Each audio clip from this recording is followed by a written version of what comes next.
सध्या राज्यात व बारामतीमध्ये महागाई, दुष्काळ, बेरोजगारी याबाबत मोठी आव्हाने आहेत। देशाच्या सुरक्षिततेचा विषय आहे। यामध्ये मणिपूरचा प्रकार अजून थांबताना दिसत नाही। कॅनडाने भारतावर आरोप केलेला आहे। एवढी सगळी आव्हाने असताना भारतीय जनता पार्टी कट कारस्थानात मग्न आहे। गणरायाचे आगमन झाले तेव्हा पार्लमेंट सुरू होतं। आज मी अनेक गणपतीच्या मंडळांना भेट दिली। गणरायांना साकडे घालत महाराष्ट्रात चांगला पाऊस पडू दे आणि अडचणीत आलेल्या शेतकऱ्यांना योग्य तो न्याय मिळू दे अशी प्रार्थना केल्याची प्रतिक्रिया खासदार सुप्रिया सुळे यांनी दिली आहे। गेले 5 दिवस खरं तर गणपती बसले तेव्हा पार्लमेंट सुरू होतं। त्याच्यानंतर पार्लमेंट संपल्यानंतर बारामती लोकसभा मतदारसंघात अनेक गणपती मंडळांना भेट घेते आणि मी दरवर्षी गणपतीला एकच साकडं घालते की महाराष्ट्रात चांगला पाऊस पडू दे आणि अडचणीत आलेल्या शेतकऱ्याला त्याला न्याय मिळू दे। न्यू हॉलंड ट्रॅक्टर कंपनीचे अधिकृत विक्रेते फाटे ट्रॅक्टर्स हे शोरूम आता पंढरपूर, मंगळवेढा, सांगोला येथे सुरू झालेले आहे। फाटे ट्रॅक्टर्समध्ये न्यू हॉलंड कंपनीचे 20 HP श्रेणीपासून 90 HP श्रेणीपर्यंतचे ट्रॅक्टर विक्रीस उपलब्ध आहेत। न्यू हॉलंड कंपनीने 125 वर्ष ग्राहकांना विश्वसनीय अशी साथ दिली आहे। संपूर्ण ट्रॅक्टर क्षेत्रामध्ये न्यू हॉलंड ट्रॅक्टर हा सर्वात जास्त PTO HP देणारा आणि अधिकच मायलेज देणारा ट्रॅक्टर म्हणून ओळखला जातो। गणेशोत्सवापासून पहिल्या 15 ट्रॅक्टर खरेदीवर लकी ड्रॉ स्कीम उपलब्ध आहे। तसेच 30-32 ट्रॅक्टरवर 30 सप्टेंबरपर्यंत प्रत्येक ट्रॅक्टरवर 5 ग्रॅमचे सोन्याचे नाणे फ्री। जास्तीत जास्त शेतकरी बांधवांनी याचा लाभ घ्यावा। संपर्क फाटे tractors, Pandharpur showroom, Sinhagad college शेजारी, कराड रोड, पंढरपूर। प्रोफायटर श्री नागेश एकनाथ फाटे व श्री रमेश एकनाथ फाटे। मंगळवेढा शोरूम, बोराड नाका, मंगळवेढा। Mobile number 98 50 12 93 55, 96 89 88 02 67, 98 50 02 57 21। एकतर गाडी अडवणं वगैरे असल्या गोष्टी म्हणजे मला असं वाटतं की एक लोकप्रतिनिधी आहेत, ही वेळ कुणावरही येऊ शकते।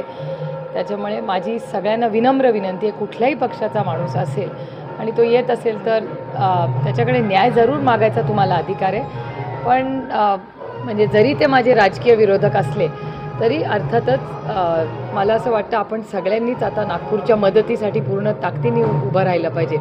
पण एक गोष्ट आपण सगळ्यांनीच मान्य केली पाहिजे की भारतीय जनता पक्षाचं नेतृत्व पक्ष फोडणे, घरं फोडणे, एजन्सीजचा म्हणजे ज्याला मी इंग्रजीमध्ये आईस म्हणते, इन्कम टॅक्स, CBI, ED ह्याच्यात इतके मग्न असतात की त्यांना बदल करण्यासाठी किंवा विकास करण्यासाठी हा वेळच नसतो आणि हे त्यांच्या सगळ्या कृतीमधून दिसतं। जालन्याला जेव्हा अमानुषपणे सगळ्या आपल्या महाराष्ट्रातल्या सुना, लेकी आणि मुलांवर जेव्हा हल्ला झाला तेव्हा आदरणीय माननीय देवेंद्रजी हे प्रचाराला गेले होते। त्याच्यामुळे मला आश्चर्य वाटत नाही आहे की नागपूरमध्ये ज्या घटना घडत आहेत, गाडी अडवणं वगैरे हे विनम्रपणे मी म्हणीन करू नये, कारण का शेवटी ते लोकप्रतिनिधी आहेत, महाराष्ट्राचे उपमुख्यमंत्री आहेत, त्यांचा मान सन्मान झालाच पाहिजे। पण त्याचबरोबर त्याच माननीय आदरणीय देवेंद्रजींनी सगळा व्यस्त जो वेळ त्यांच्याकडे असतो तो घरं फोडणे आणि राजकारणात जर पक्ष फोडण्याच्या ऐवजी विकासाकडे दिला असता तर कदाचित नागपूरकरांकडे हा दिवस आला नसता। तरी दुसरा प्रश्न असा आहे, काल दादा बारामतीमध्ये होते, बारामतीतील विविध वार्षिक सर्वसाधारण सभांना त्यांनी हजेरी लावली। त्याच्यामध्ये त्यांचं एक वक्तव्य असं आहे की माझ्याकडे सुदैवानं राज्याची जबाबदारी आहे, परंतु किती दिवस टिकेल माहीत नाही। नेमकं काय चाललंय राज्यात, असं वाटतंय का सरकार टिकणार नाही अशा पद्धतीचं? मला खरं तर याची फारशी माहिती नाही आहे। याचं कारण असं, मी स्वतः दुष्काळ, बेरोजगारी आणि महागाई ह्याच्यात बारामती लोकसभा मतदारसंघ, राज्य आणि देश ह्याच्यात खूप मोठी आव्हानं आहेत। तुम्ही बघत असाल हा थोडासा वेगळा विषय, पण देशाच्या सुरक्षिततेचा प्रश्न असेल, म्हणजे काश्मीरमध्ये झालेली घटना असेल, मणिपूरमधलं अजूनही काही प्रश्न थांबत नाही आहे, कॅनडाने भारतावर एक खूप मोठा आरोप केलेला आहे। त्याचबरोबर सर्वसामान्य मायबाप जनतेचं तुम्ही बघितलं तर बेरोजगारीचे जे नंबर्स येत आहेत, महागाई कुठेच कमी होत नाही आहे। त्यामुळे एवढी मोठी आव्हानं असताना या भारतीय जनता पक्षाचे जे काही कट कारस्थान अखंड चाललेलं असतं ह्याच्यावर मला आता काही आश्चर्य वाटत नाही। ताई, तुम्ही असं अनेक प्रश्न उपस्थित करताय, परंतु दुसरीकडं भाजपचे ज्येष्ठ नेते आहेत ते महाराष्ट्रात येतात आणि गणपतीच्या विविध मंडळांना भेटी देतात. कसं बघताय या सगळ्या तुम्ही प्रयत्न करत? कालच लालबागच्या राजाला गृहमंत्री आले होते आणि आता परवा दिवशी जे आहेत ते JP नड्डा येतात. मला काही आश्चर्य वाटत नाही. ती त्यांची भावना असेल, तो त्यांचा वैयक्तिक प्रश्न आहे. पण माझी सरकारला एवढी विनंती आहे की त्यांनी 4-5 दिवसाचं एवढं अर्जंट सेशन बोलवलं. आम्हाला वाटलं होतं सेशनमध्ये काहीतरी मोठं काम राज्यासाठी, देशासाठी होईल, काहीतरी मोठी कर्जमाफी होईल किंवा शेतकऱ्यांना दिलासा देण्यासाठी काहीतरी होईल किंवा दुष्काळाच्या परिस्थितीवर, बेरोजगारीच्या परिस्थितीवर, महागाईवर काहीतरी चर्चा होईल. पण असं पार्लमेंटमध्ये काहीही झालं नाही. एक विधेयक आणलं ज्याला पूर्ण ताकदीने आम्ही त्याच्याबरोबर उभं राहिलो, सरकारबरोबर उभं राहिलो. पण नंतर बिल वाचल्यानंतर कळलं की ही गोष्ट एक पोस्ट डेटेड चेक आहे. त्याच्यावर नाव तर लिहिलेलं आहे महिलांचं, पण तारीख घातलेली नाही आहे. त्याच्यामुळे पूर्णपणे या देशातल्या महिलांची फसवणूक, आणखीन एक जुमला हा दिसला.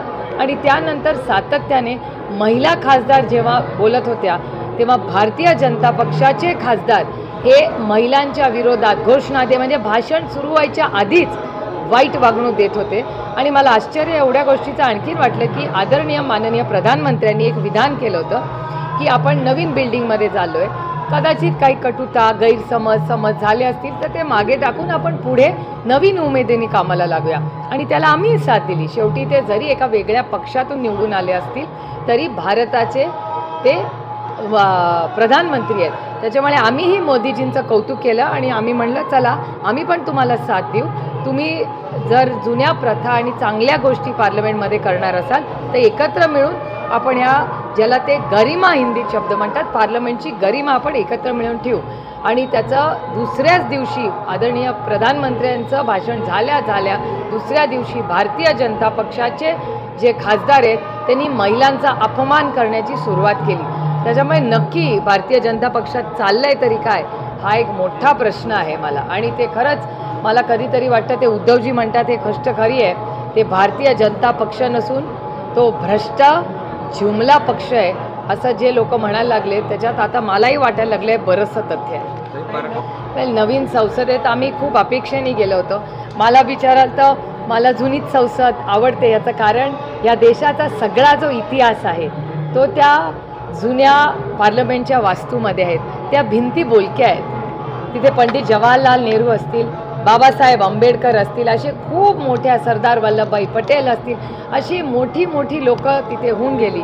आणि आपल्याला म्हणजे 15 ऑगस्टचं पंडित जवाहरलाल नेहरूंचं भाषण हे आपण सगळ्यांना आजही अभिमान वाटणार आहे. त्यामुळे त्या वास्तूमध्ये आपलं सगळं जे फ्रीडम स्ट्रगल होतं, त्याचा स्वातंत्र्याचा जो काही लढा होता तो पूर्णपणे त्या वास्तूनी पाहिलेला आहे. त्याच्यामुळे मला विचाराल तर माझी त्या वास्तूची इमोशनल अटॅचमेंट आहे आणि खूप नाती. म्हणजे मी ह्या निमित्ताने बारामती लोकसभा मतदारसंघाच्या प्रत्येक मतदाराचे विनम्रपणे आभार मानेन की 3 वेळा त्यांनी मला इथून निवडून दिलं, तिथे जायची संधी दिली.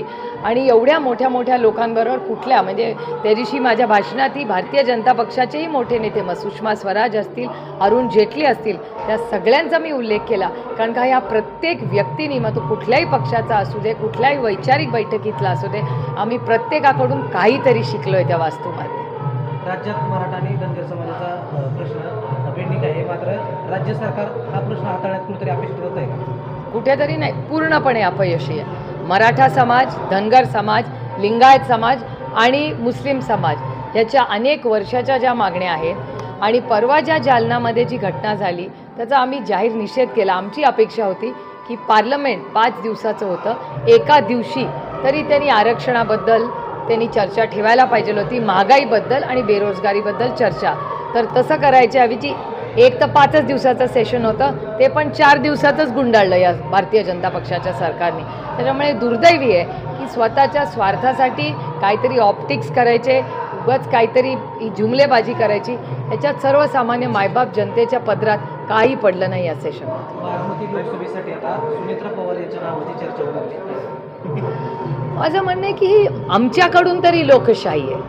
आता दिल्लीत काय दडपशाही चालते ही पुरा देश बघतो, पण आमच्याकडून लोकशाहीच आहे.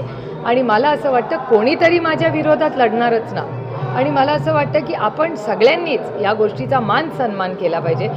3 वेळा भारतीय जनता पक्ष माझ्या विरोधात लढलेला आहे. तर ह्याही वेळीस कोणीतरी लढणारच आणि त्याचं मी लोकशाहीचं मनापासून स्वागत करते आणि ही लोकशाही जगली पाहिजे, टिकली पाहिजे आणि त्याच्यासाठी आपण सगळ्यांनी अशा सगळ्या निर्णयांचं पूर्ण ताकदीने स्वागत केलंच पाहिजे. कोणीतरी विरोधात लढलंच पाहिजे. काही किरीट सोमय्या यांचा एक व्हिडिओ दाखवल्यानंतर लोकशाहीची एक चौकशी लागली होती. चौकशी सुरू असतानाच लोकशाहीच्या संपादकांवरती गुन्हा दाखल झाला आणि लोकशाहीचं जे प्रक्षेपण आहे ते 72 तासांसाठी बंद करण्यात आलं होतं केंद्र सरकारकडून. मात्र दिल्ली हायकोर्टानं आदेश दिला आणि ते प्रक्षेपण उठवले. कुठेतरी केंद्राला कोर्टाने फटकारले. नाही, केंद्राला अनेक वेळा फटका मिळतो. महाराष्ट्रामधल्याही स्पीकरांना तुम्ही बघितलं असेल काय रिॲक्शन आली आहे. कारण का उद्धवजी शिवसेना, त्या शिवसेनेचाही जो निर्णय होता तो लवकर घ्यायला हवा होता, तो घेतलेला नाही. त्याच्यामुळे बरेच वेळा सुप्रीम कोर्ट ही केंद्र सरकारच्या विरोधात अनेक वेळा भूमिका घेताना आपल्याला हे दिसतंच. त्याच्यामुळे मलाही आश्चर्य वाटत नाही आणि यांच्या विरोधात बोललं की काहीतरी कट कारस्थान ते करतातच. म्हणजे सत्तेचा गैरवापर कसा करायचा असतो आणि दडपशाही कशी वाढवायची असेल त्याचं आणखीन एक जिवंत उदाहरण आहे.